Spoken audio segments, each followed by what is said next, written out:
लीजिए सुनिए देवकीनंदन खत्री के लिखे उपन्यास चंद्रकांता के पहले भाग के 14वें बयान को मेरी यानी समीर गोस्वामी की आवाज में। नौगढ़ और विजयगढ़ का राज पहाड़ी है। जंगल भी बहुत भारी और घना है। नदियां चंद्रप्रभा और कर्मनाशा घूमती हुई उन पहाड़ों पर बहती हैं। जाबजा खोह और दर्रे पहाड़ों में बड़े खूबसूरत कुदरती बने हुए हैं। पेड़ों में साखू, तेंद, विजयसार, सनई, कोरिया, गो, खाजा, प्यार, जिगना, आसन वगैरह, और सिवाय इनके जंगली पेड़ों में पारिजात के पेड़ भी बहुत हैं। ये पहाड़ी अजब दिलचस्प है। अभी तो आप गांव में पड़े हैं, मील भर इधर उधर जाइए, घने जंगल में फंस जाइएगा। कहीं रास्ता न मालूम होगा कि कहाँ से आए और किधर जाएंगे। बरसात के मौसम में तो अजब ही कैफियत रहती है। कोस भर जाइए, रास्ते में 10 नाले मिलेंगे। जंगली जानवरों में सांभर, बारहसिंघा, चीता, भालू, तेंदुआ, चिक्कारा, लंगूर, बंदर वगैरह के अलावा कभी कभी शेर भी दिखाई देते हैं, मगर बरसात में नहीं, क्योंकि नदी नालों में पानी ज्यादा हो जाने से उनके रहने की जगह खराब हो जाती है और तब वे ऊंची पहाड़ियों पर चले जाते हैं। इन पहाड़ों पर हिरन नहीं होते, मगर पहाड़ के नीचे बहुत से दिखाई पड़ते हैं। परिंदों में सिवाय तीतर, बटेर, जिनिक वगैरह के मोर ज्यादा होते हैं। गरज की ये सुहावने पहाड़ अभी तक लिखे मुताबिक मौजूद हैं और हर तरह से देखने के काबिल हैं। उन अय्यारों ने जो चुनार से क्रूर और नाजिम के संग आए थे, शहर में न जाकर इसी दिलचस्प जंगल में मैं क्रूर के अपना डेरा जमाया और आपस में ये राय हो गई कि सब अलग अलग जाकर अय्यारी करें तथा जब जरूरत हो जंगल में जफीर बजाकर इकट्ठे हो जाया करें। बद्रीनाथ ने, जो इन अय्यारों में सबसे ज्यादा चालाक और होशियार था, ये राय निकाली कि एक दफा सब कोई अलग अलग भेष बदलकर शहर में घुस दरबार और महल के सब आदमियों तथा लौंडियों, बल्कि रानी तक को देख के पहचान आवे तथा चाल चलन तजबीज कर नाम भी याद कर लें, जिससे वक्त पर अय्यारी करने के लिए सूरत बदलने और बातचीत करने में फर्क न पड़े। इस राय को सभी ने पसंद किया। नाजिम ने सभी का नाम बताया और जहां तक हो सका पहचानवा भी दिया। वे अय्यार लोग तरह तरह के भेष बदलकर महल में भी घुस गए और सब कुछ देख भाल आए, मगर अय्यारी का मौका चपला की होशियारी से किसी को न मिला और उनको अय्यारी करना मंजूर भी न था जब तक कि हर तरह से देखभाल न लेते। जब वे लोग इस तरह से होशियार और वाकिफ हो गए, तब अय्यारी करना शुरू किया। भगवान दत्त चपला की सूरत बना नौगढ़ में बीरेंद्र सिंह को फांसने के लिए चला। वहां पहुंचकर जिस कमरे में बीरेंद्र सिंह थे, उसके दरवाजे पर पहुंच पहरे वाले से कहा, जाकर कुमार से कहो कि विजयगढ़ से चपला आई है। उस प्यादे ने जाकर खबर दी। कुछ रात गुजर गई थी। कुंवर बीरेंद्र सिंह चंद्रकांता की याद में बैठे तबीयत से हजारों तरकीबें निकाल रहे थे। बीच बीच में ऊंची सांस भी लेते जाते थे। उसी वक्त चौबदार ने आकर अर्ज किया, पृथ्वीनाथ, विजयगढ़ से चपला आई है और ड्योढ़ी पर खड़ी हैं, क्या हुक्म होता है? कुमार चपला का नाम सुनते ही चौंक उठे और खुश होकर बोले, उसे जल्दी अंदर लाओ। हुक्म के बमूजिब चपला हाजिर हुई। कुमार चपला को देखकर उठ खड़े हुए और हाथ पकड़कर अपने पास बैठा बातचीत करने लगे। चंद्रकांता का हाल पूछा।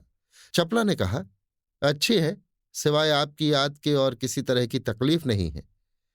हमेशा कहा करती हैं कि बड़े बेमुरव्वत हैं, कभी खबर भी नहीं लेते कि जीती है या मर गई। आज घबराकर मुझको भेजा है और ये 2 नाशपातियां अपने हाथ से छील काट कर आपके वास्ते भेजी हैं, तथा अपने सर की कसम दी है कि इन्हें जरूर खाइएगा। बीरेंद्र सिंह चपला की बातें सुन बहुत खुश हुए। चंद्रकांता का इश्क पूरे दर्जे पर था। धोखे में आ गए। भले बुरे की कुछ तमीज न रही। चंद्रकांता की कसम कैसे टालते। झट नाशपाती का टुकड़ा उठा लिया और मुंह से लगाया ही था कि तेज सिंह आते दिखाई पड़े।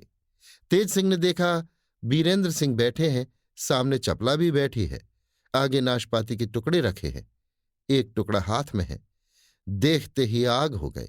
ललकार कर बोले, खबरदार, मुंह में मत डालना।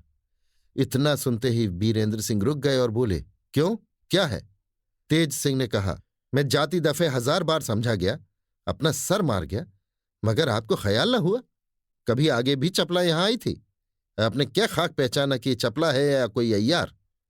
बस सामने रंडी को देख, मीठी मीठी बातें सुन, मजे में आ गए। तेज सिंह की घुड़की सुन बीरेंद्र सिंह तो शर्मा गए और चपला के मुंह की तरफ देखने लगे, मगर नकली चपला से न रहा गया।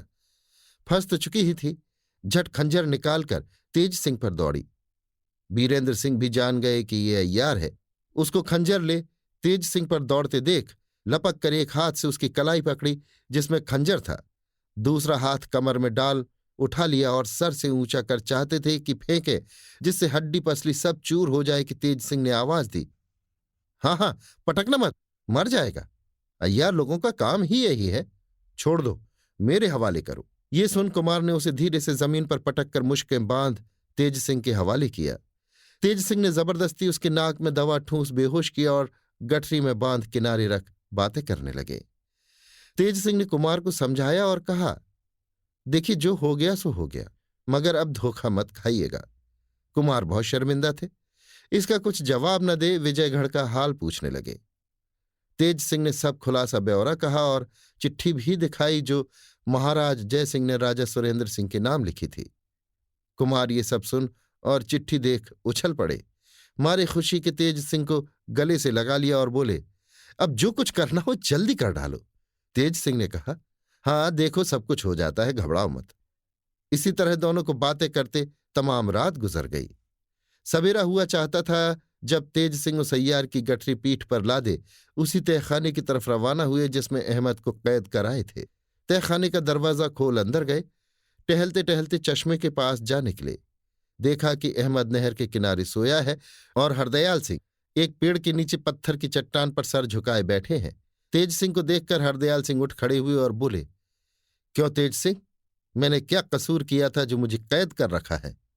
तेज सिंह ने हंसकर जवाब दिया, अगर कोई कसूर किया होता तो पैर में बेड़ी पड़ी होती, जैसा कि अहमद को आपने देखा होगा। आपने कोई कसूर नहीं किया, सिर्फ एक दिन आपको रोक रखने से मेरा बहुत काम निकलता था, इसलिए मैंने ऐसी बेअदबी की, माफ कीजिएगा। आज आपको अख्तियार है, चाहे जहां जाए, मैं ताबेदार हूं। विजयगढ़ में नेक, ईमानदार, इंसाफ पसंद सिवाय आपके और कोई नहीं है। इसी सबब से मैं भी आपसे मदद का उम्मीदवार हूं। हरदयाल सिंह ने कहा, सुनो तेज सिंह, तुम खुद जानते हो कि मैं हमेशा से तुम्हारा और कुंवर बीरेंद्र सिंह का दोस्त हूं। मुझको तुम लोगों की खिदमत करने में कोई उज्र नहीं। मैं तो आप हैरान था कि दोस्त आदमी को तेज सिंह ने क्यों कैद किया। पहले तो मुझको ये भी नहीं मालूम हुआ कि मैं यहां कैसे आया, मर के आया हूं या जीते जी। पर जब अहमद को देखा तो समझ गया कि ये तुम्हारी ही करामात है। भला ये तो कहो, मुझको यहां रखकर तुमने क्या कार्रवाई की और अब मैं तुम्हारा क्या काम कर सकता हूं? तेज सिंह, मैं आपकी सूरत बनाकर आपके जनाने में नहीं गया, इससे आप खातिर जमा रखिए। हरदयाल, तुमको तो मैं अपने लड़के से ज्यादा समझता हूं। अगर अंदर जनाने में जाते भी तो क्या था? खैर, हाल कहो। तेज सिंह ने महाराज जय सिंह की चिट्ठी दिखाई। हरदयाल सिंह के कपड़े जो पहने हुए थे उनको दे दिए और सब खुलासा हाल कहकर बोले, अब आप अपने कपड़े सहेज लीजिए और ये चिट्ठी लेकर दरबार में जाइए। राजा से मुझको मांग लीजिए, जिससे मैं आपके साथ चलूं। नहीं तो वे अय्यार जो चुनार से आए हैं विजयगढ़ को गारत कर डालेंगे और महाराज शिवदत्त अपना कब्जा विजयगढ़ में कर लेंगे। मैं आपके संग चलकर उन अय्यारों को गिरफ्तार करूंगा। आप दो बातों का ज्यादा ख्याल रखिएगा। एक ये कि जहां तक बने मुसलमानों को बाहर कीजिए और हिंदुओं को रखिए। दूसरे ये कि कुंवर बीरेंद्र सिंह का हमेशा ध्यान रखिए और महाराज से बराबर उनकी तारीफ किया कीजिए, जिससे महाराज मदद के वास्ते उनको भी बुलावें। हरदयाल सिंह ने कसम खाकर कहा, मैं हमेशा से तुम लोगों का खैर खा हूं। जो कुछ तुमने कहा है उससे ज्यादा कर दिखाऊंगा। तेज सिंह ने अय्यार की गठरी खोली और एक खुला सा बेड़ी उसके पैर में डाल तथा अय्यारी का बटुआ और खंजर उसकी कमर से निकालने के बाद उसे होश में लाए। उसके चेहरे को साफ किया तो मालूम हुआ कि भगवान दत्त है। अय्यार होने के कारण चुनार के सब अय्यारों को तेज सिंह पहचानते थे और वे सब लोग भी इनको बखूबी जानते थे। तेज सिंह ने भगवान दत्त को नहर के किनारे छोड़ा और हरदयाल सिंह को साथ ले खोह के बाहर चले। दरवाजे के पास आए। हरदयाल सिंह से कहा, आप मेहरबानी करके मुझे इजाजत दें कि मैं थोड़ी देर के लिए आपको बेहोश करूं, तहखाने के बाहर होश में ले आऊंगा। हरदयाल सिंह ने कहा, इसमें मुझको कोई उज्र नहीं है। मैं ये नहीं चाहता कि इस तहखाने में आने का रास्ता देख लूं। ये तुम ही लोगों का काम है, मैं देख कर क्या करूंगा। तेज सिंह हरदयाल सिंह को बेहोश करके बाहर लाए और होश में लाकर बोले, अब आप कपड़े पहन लीजिए और मेरे साथ चलिए। उन्होंने वैसा ही किया। शहर में आकर तेज सिंह के कहे मुताबिक हरदयाल सिंह अलग होकर अकेले राजा सुरेंद्र सिंह के दरबार में गए।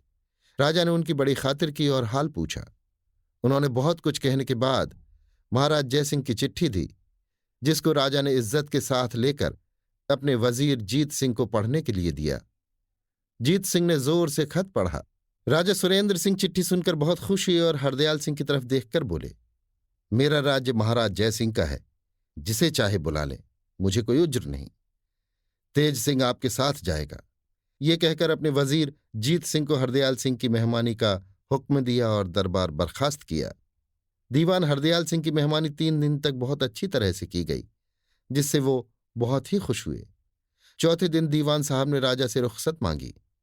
राजा ने बहुत कुछ दौलत व जवाहरात से उनकी विदाई की और तेज सिंह को बुला समझा बुझाकर दीवान साहब के संग किया।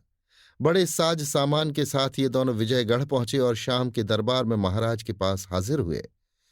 हरदयाल सिंह ने महाराज की चिट्ठी का जवाब दिया और सब हाल कह सुरेंद्र सिंह की बड़ी तारीफ की, जिससे महाराज बहुत ही खुश हुए और तेज सिंह को उसी वक्त खिलत देकर हरदयाल सिंह को हुक्म दिया कि इनके रहने के लिए मकान का बंदोबस्त कर दो और इनकी खातिरदारी और मेहमानी का बोझ अपने ऊपर समझो। दरबार उठने पर दीवान साहब तेज सिंह को साथ ले विदा हुए और एक बहुत अच्छे कमरे में डेरा दिलवाया। नौकर और पहरे वाले तथा प्यादों का भी बहुत अच्छा इंतजाम कर दिया, जो सब हिंदू ही थे। दूसरे दिन तेज सिंह महाराज के दरबार में हाजिर हुए। दीवान हरदयाल सिंह के बगल में एक कुर्सी उनके वास्ते मुकर्रर की गई। अभी आप सुन रहे थे देवकीनंदन खत्री के लिखे उपन्यास चंद्रकांता के पहले भाग का 14वां बयान, मेरी यानी समीर गोस्वामी की आवाज में।